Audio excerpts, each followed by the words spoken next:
Remember a time when Nintendo wasn't as greedy as they are today? That time was of course November 21st, 2004.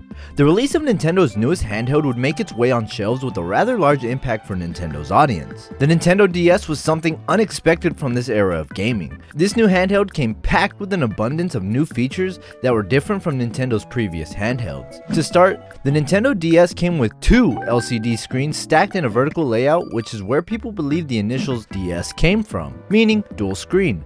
But Nintendo originally preferred calling the DS Developer System. These two screens worked together as the bottom screen was used for interacting with a stylus, whilst your top screen was mainly your display for the game.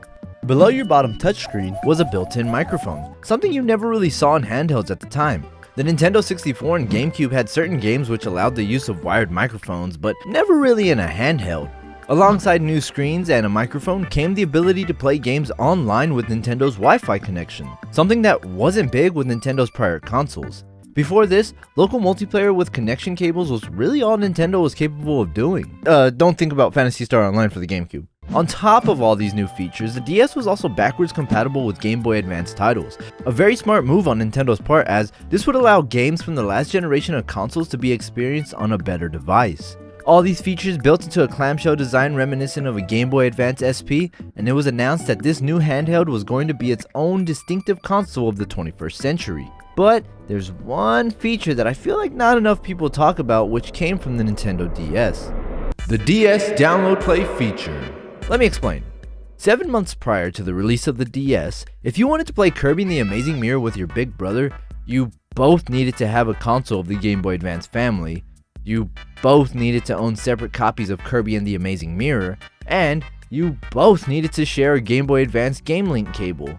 Totaling all those prices up is like a lot of money just for the multiplayer experience in a Game Boy Advance game. To counter this, Nintendo's newest feature on the DS would destroy such a prehistoric idea when it came to local multiplayer. The way Nintendo's DS Download Play worked was that if you had multiple DS users that wanted to play a multiplayer game, not everyone needed to own separate copies of that game. By having one user host their copy through wireless connection, the other users with DSs would be able to download a chunk of that game, which allowed for multiplayer. There's a huge list of games that allowed for DS Download Play, but there were some big name titles that definitely made this feature stand out. These include Mario Kart DS, New Super Mario Bros. DS, Super Mario 64 DS, and Mario Party DS.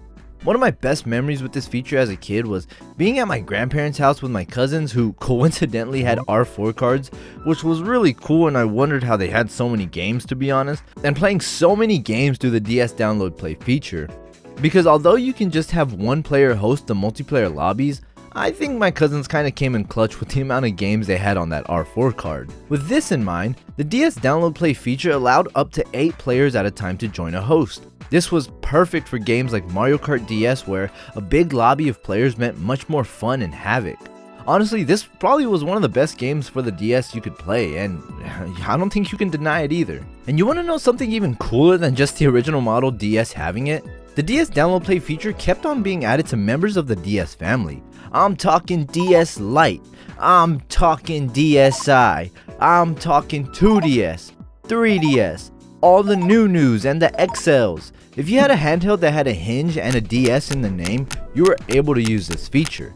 To demonstrate, if I, Mr. Nick's Level, put his original DS model that he found at a thrift store for $3 with Mario Kart DS multiplayer on it, and surround it with my collection of other handhelds from the DS family, you can see that every other console was able to connect to this one ancient piece of technology. It's pretty damn cool.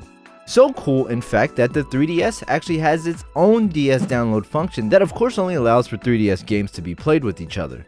The DS Download Play feature of the original DS was one that was able to save money for a lot of kids, because at the time we really didn't need full-on AAA title gameplay from a handheld system.